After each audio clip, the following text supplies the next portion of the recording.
All right. As you know, our Secretary General Antonio Guterres is in Angola, and today he addressed the 7th Annual African Union European Union Summit, which is taking place in Luanda. Mr. Guterres pointed out that right now the world is changing at a radical rate. He noted that as technology barrels ahead, climate chaos reigns and inequalities deepen. The Secretary General said that we are moving towards a multipolar world with global power currently in flux.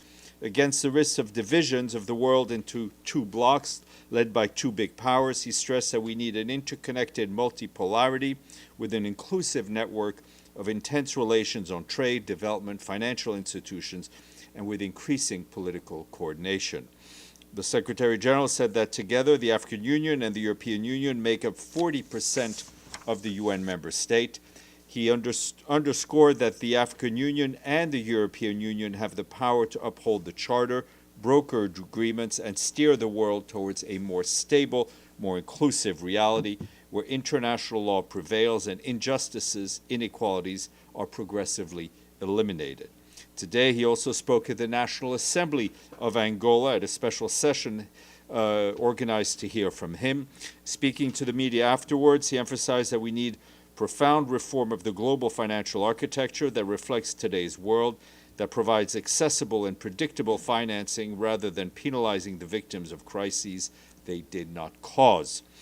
The Secretary General added that we also need to give African countries their rightful place in every international institution, including financial institutions and, of course, the Security Council. Also this morning, he met with the President of the Republic of Angola, João Manuel Gonçalves Lourenço. And as you saw, we issued on Saturday morning a statement following the closure of the COP that took place in Belém. In the statement, the Secretary General said that the COP agreement shows that multilateralism is alive and that nations can still come together to confront the defining challenges no country can solve alone. The Secretary General noted that the COP30 has delivered progress, including call to triple adaptation finance by 2035 as a first step towards closing the adaptation gap, a just transition mechanism, a new dialogue aimed at enhancing international cooperation on trade, and recognition that we are now heading for a temporary overshoot of the 1.5 degrees Celsius.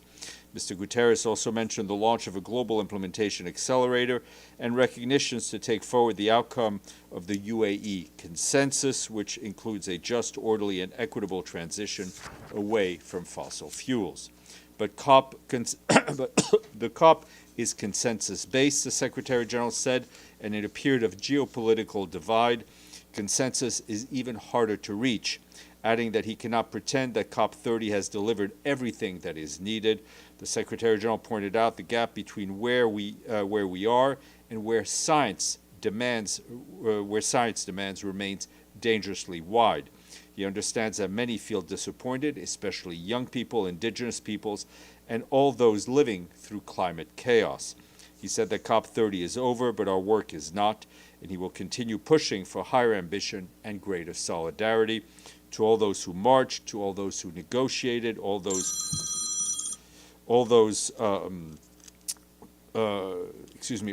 negotiated, advised, reported, and mobilized, the Secretary General said, do not give up. He told them history is on your side, and so is the United Nations. Also this weekend, the Secretary General, as you know, was in Johannesburg in South Africa, where he had participated in the annual G20 summit, which took place, in the G20's first session on inclusive and sustainable economic growth. He noted that inclusive, fair, and broad-based economic growth is the main weapon is the best weapon we have in fighting poverty, hunger, and unemployment. But growth prospects, the Secretary General said, particularly in Africa, have dimmed due to recent crises, higher borrowing costs, geopolitical tensions, and rising trade barriers. He stressed that we must help countries move beyond commodity dependence and build links to global value chains that drive jobs and prosperity, including in the digital, green, and service economies. In the second session on disaster risk reduction, climate change, just energy transition, food systems. The Secretary General noted that Africa will pay a deadly price despite doing very little to cause the problem. He emphasized that we need the G20 leadership and support as we build the resilient world people and planet require. The Secretary General also spoke at the last session on critical minerals, decent work in artificial intelligence, warning that the global economy is at an inflection point with the breathtaking growth of new industries like artificial intelligence and renewable energy. Speaking to the press ahead of the G20, the Secretary General noted that as the world's largest economies, the G20 can hold enormous influence to ease suffering, ensure that economic growth is widely shared, and set our world on a better, more peaceful course for the future. Full transcript of the remarks was shared with you. Back here, our colleague Ramiz Alakbarov, the Deputy Special Coordinator for the Middle East Peace Process, briefed the Security Council via video conference and said this is a moment of renewed hope, but progress on the ground is fragile and deep uncertainty persists. We must seize the opportunity before us to chart a better future for Palestinians, Israelis, and the wider region, he said. Mr. Alakbarov said since coming into effect last month, the ceasefire has largely held in Gaza. However, recent Israeli airstrikes on populated areas in Gaza have caused numerous casualties and significant destruction. Palestinian militants in Gaza have also continued sporadic attacks on Israeli soldiers, causing fatalities. This violence, he says, is jeopardizing the fragile ceasefire. He urged all parties to exercise restraint and fulfill their commitments under the agreement. While still facing unbearable conditions and seemingly unsurmountable destruction, the Deputy Special Coordinator said that the people of Gaza have experienced at least the first glimmers of respite from the near constant bombardment of the last 2 years, adding that 2 years of fighting has left almost 80% of Gaza's buildings damaged or destroyed. That's 250,000 buildings, while over 1.7 million people remain displaced. Many of those people are trying to live in overcrowded shelters without adequate access to water, food, or medical care. Dr. Alakbarov added that settler violence in the West Bank has already reached emergency levels. Impunity for this must end, and Palestinian communities must be protected. Turning north to Lebanon, and I can tell you that we are seriously concerned about the deadly Israeli strike on a residential area in southern Beirut yesterday. We urge all actors to exercise maximum restraint and to avoid any further escalation, and remind the parties that civilians in civilian areas must not be targeted. Lebanon's territorial integrity and sovereignty must be respected, and we reiterate our call for the parties to uphold their obligations to maintain a cessation of hostilities and to fully implement Security Council Resolution 1701. And I also want to flag that our Special Coordinator for Lebanon, Janine Hennis-Plasschaert, said that she is exercising her good offices to call for de-escalation and encourage the parties to fully uphold their respective obligations under the Security Council resolution. As for the for the situation in Gaza itself, we and our partners remain focused on preparing for winter, as well as ensuring that the most vulnerable communities are able to receive essential assistance. Our partners managing displacement sites note that living conditions are extremely dire across Gaza. The estimated 214,000 people living in coastal, flood-prone, and structurally unsafe areas are among the most vulnerable. Humanitarian community is working together to get aid to people safely, to get it to them quickly and with dignity. As part of the preparations ahead of winter, between Thursday and Saturday, our partners reached 7,100 families with shelter assistance. That includes 900 tents and 5,100 tarps and 2,300 blankets. However, they tell us that they could only bring in 32 trucks with shelter supplies into Gaza between Sunday and Wednesday last week, as NGO registration requirements continue to hamper our partners' ability to deliver. Meanwhile, our partners leading the malnutrition response in Gaza report that they continue to focus on early detection and treatment of acute cases. Last week, UNICEF dispatched 4,000 cartons of ready-to-use therapeutic food, enough to provide treatment for the current caseload of 10,000 patients for 1 month. Currently, total treatment stocks are sufficient to last through March of next year. Work also continues on improving access to healthcare across Gaza. Our partners leading the health response report that they managed to access the European hospital in Rafah, which is not currently functional. They reached it in order to transfer vital equipment to functioning facilities in northern Gaza. This is the first successful attempt to access the hospital since October, as previous requests to reach it were repeatedly denied by Israeli authorities. And to help people cope with supplement basic assistance, our partners working on providing cash support note that since the ceasefire and as of last Wednesday, 93,000 families received cash distribution with the support of more than a dozen of our partners. Our partners working on emergency telecommunications tell us that on Saturday, a team of technicians finally managed to access an area of northern Gaza near the Erez crossing to repair a fiber optic cable that had severed in early November.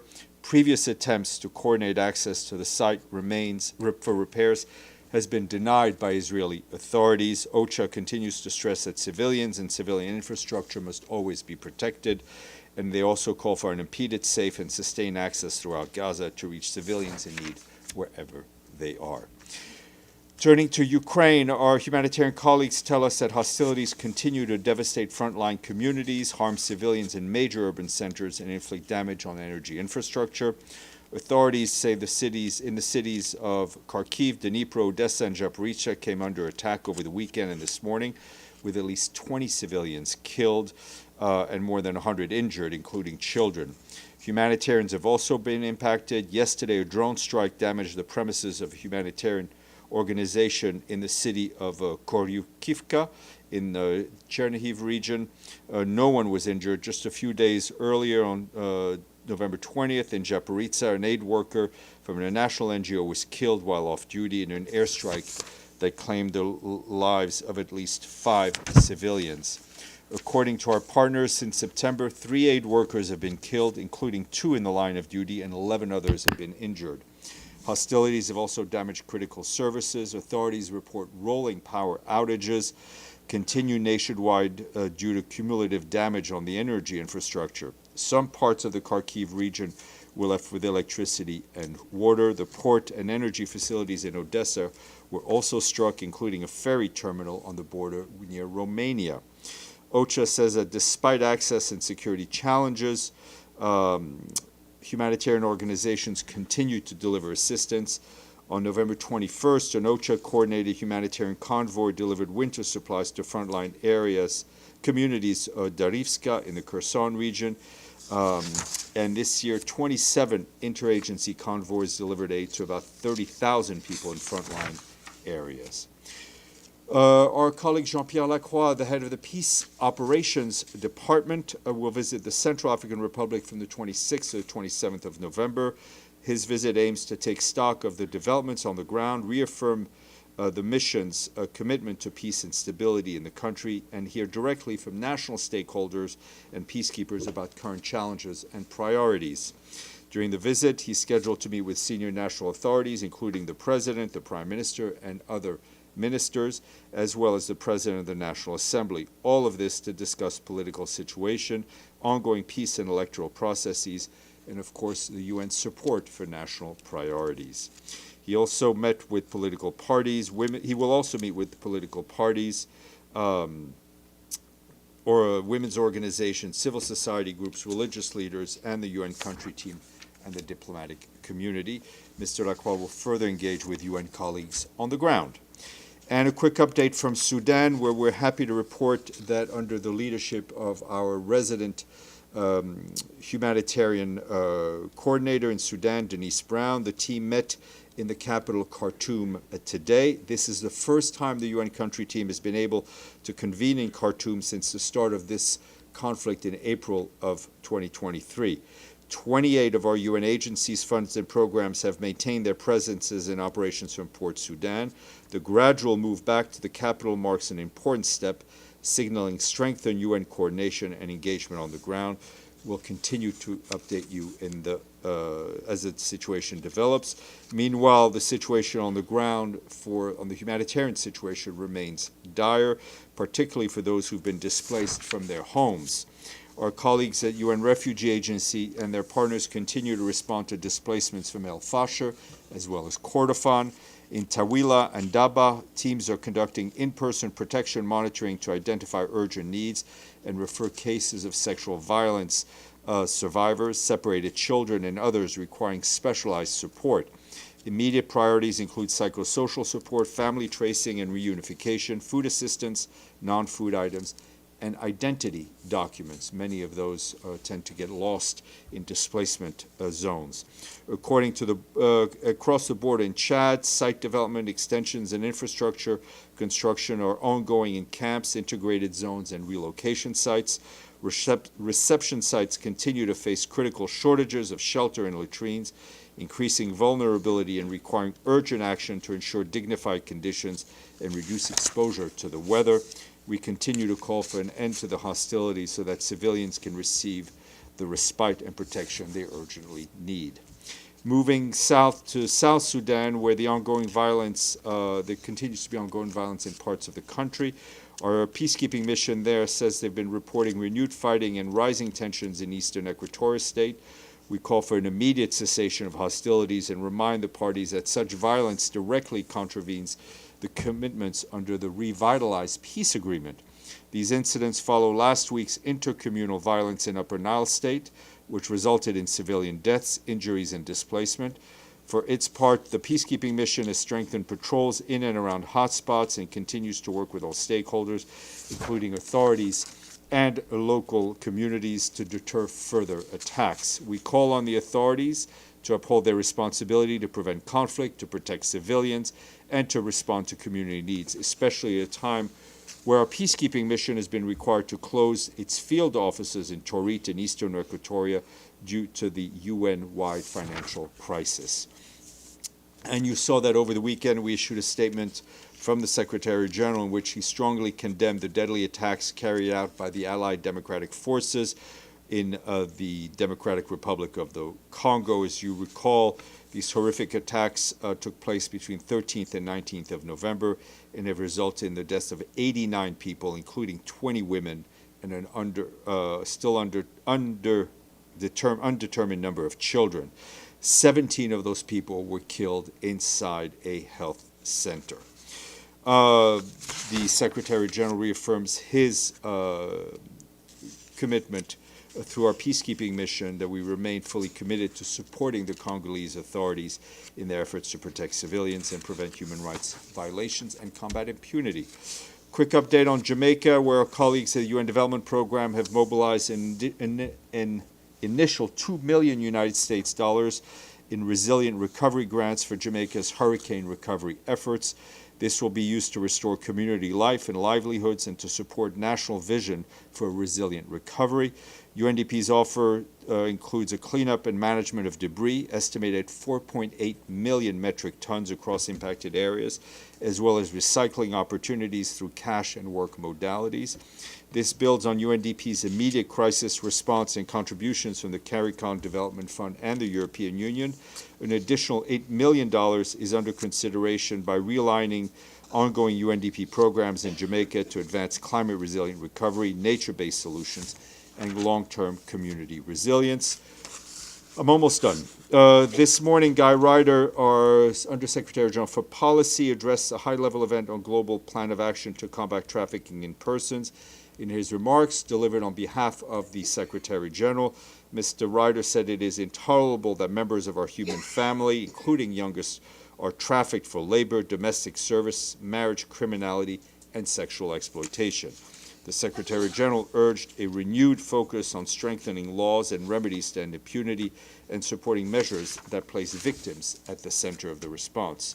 Today is World Conjoined Twins Day. This rare condition occurs in an estimated 1 in 50,000 births when identical embryos are divide later than usual. On this day, we reaffirm our commitment to universal health coverage and to ensuring the highest attainable standard for health for all. It's a very interesting exhibit sponsored by Saudi Arabia on the ground floor, which at least I found interesting on this. Tomorrow, there will be guests from UN Women and the UN Office of Drugs and Crime, who will brief on this year's International Day for the Elimination of Violence Against Women. I'll be joined in the room by Sarah Hendricks, the UN Women Director of Program, Policy and Intergovernmental Division, and Calliope Mingeru, Chief of Ending Violence Against Women Section. Remotely, we'll have Candice Welch, UNODC's Director of Division for Policy Analysis and Public Affairs, and David Rousis, UNODC's Data Analytics Division.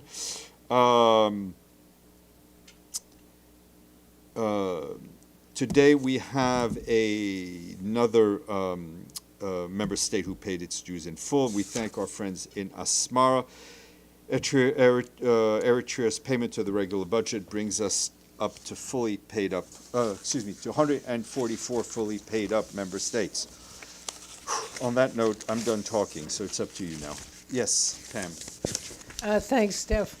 The Gaza Humanitarian Fund shuttered its Gaza operation today, or announced it today. It had been suspended under the terms of the peace deal.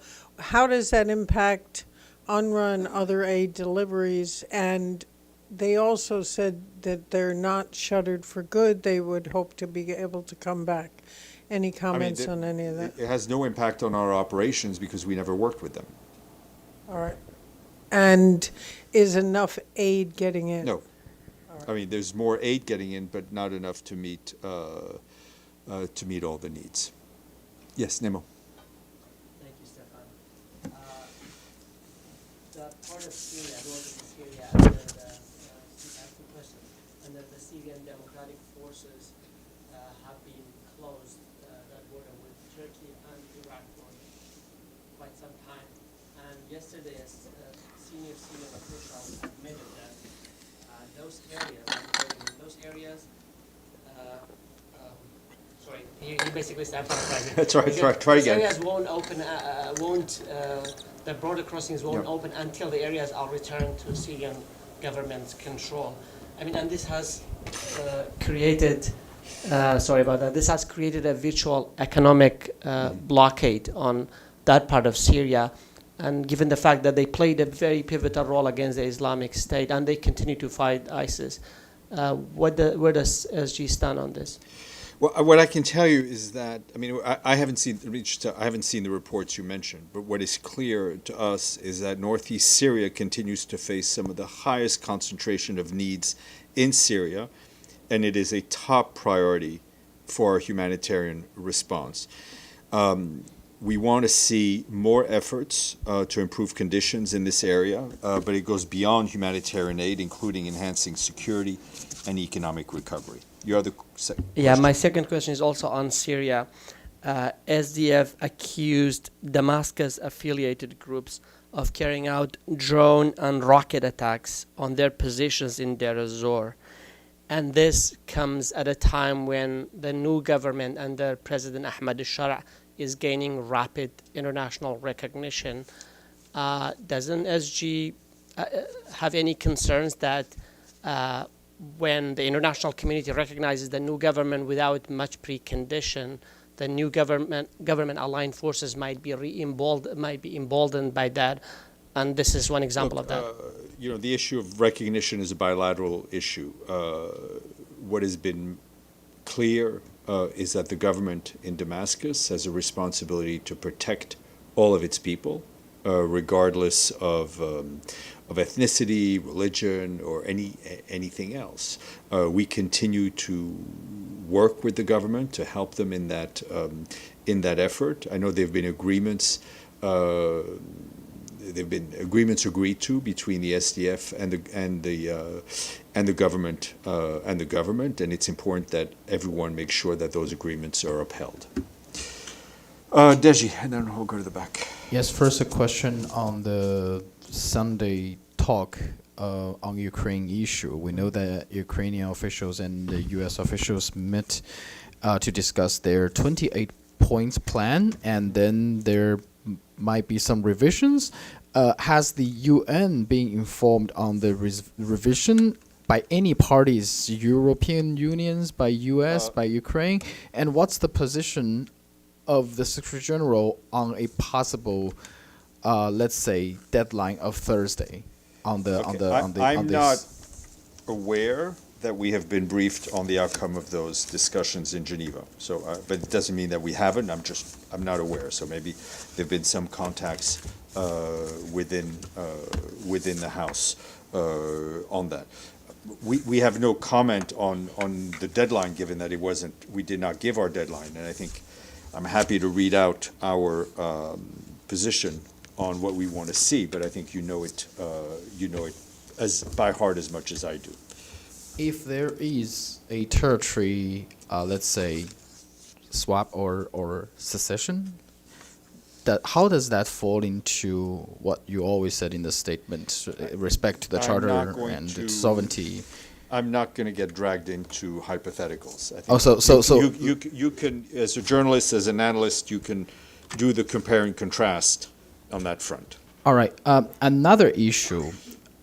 We know that there is a long-standing policy of Japan, which called 3 non-nuclear principles, which basically said that Japan shall neither possess nor manufacture nuclear weapons, nor shall it permit their introduction into Japanese territory. Excuse me.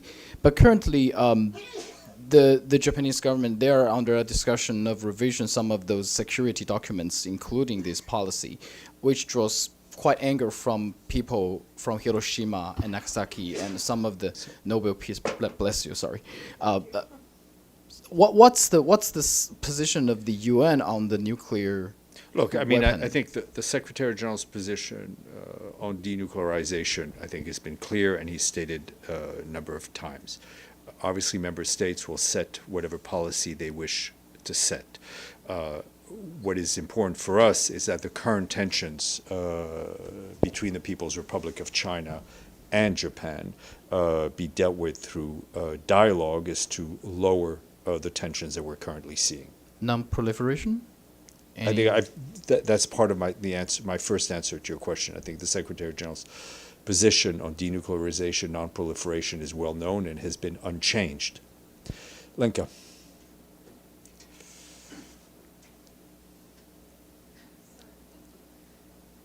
Thank you, Steph. Just to clarify, has the UN been officially presented with the draft on Ukraine? No. By neither of the parties? No. And you said that there have been some contacts within the House. Could you clarify what kind of contacts? Or? No, I said I did not know if there had been contacts within the House. That's my clarification. Thank you, Stéphane. So on Friday, Chinese ambassador sent a letter to the Secretary General regarding Japan's comment on Taiwan, and he also says the letter will be circulated among member states. Can you confirm that? Has the letter been circulated? If it hasn't yet, it will be.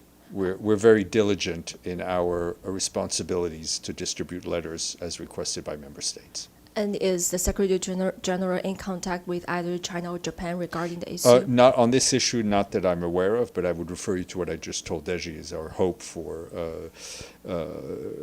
dialogue between both the People's Republic of China and Japan to try to de-escalate the current tensions as we see them. Gabriel, then Stefano. Thanks, Steph. Has the UN made any progress with Israel on allowing more aid in or opening up more border crossings? We continue to have 3 crossings that are open, Karim Shalom, Karim Abu Salam, and Isufim and Zikim on alternate days. We continue to push for more aid to go in, for more NGOs to be registered, to be officially allowed to import material under the 2720 mechanism. So, has there been a breakthrough? No, but we continue to push on these issues. And what about the roads that were having problems with congestion? Yeah, I mean that continues to be a challenge. That continues to be a challenge as well. Signor Vacara. Grazie. As a follow-up on Ukraine, did the president of Ukraine Zelensky contact or have had in the last days any contact with the Secretary General? In the last few days, no. Okay, any other questions? Oh, sorry, go ahead, Iftikhar.